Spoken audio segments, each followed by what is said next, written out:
мы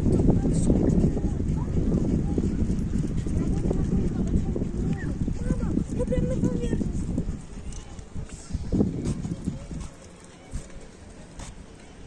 Угу.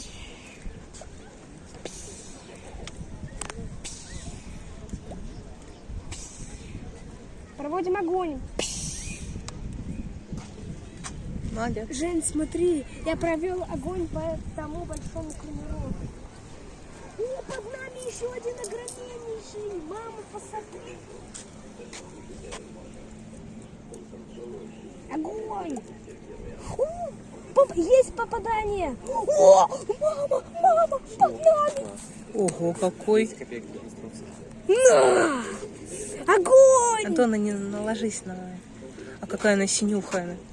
Не, вот это фиолетовое. Есть пробитие.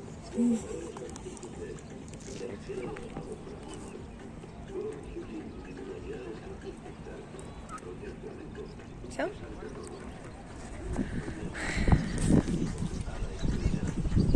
Это подкрепление.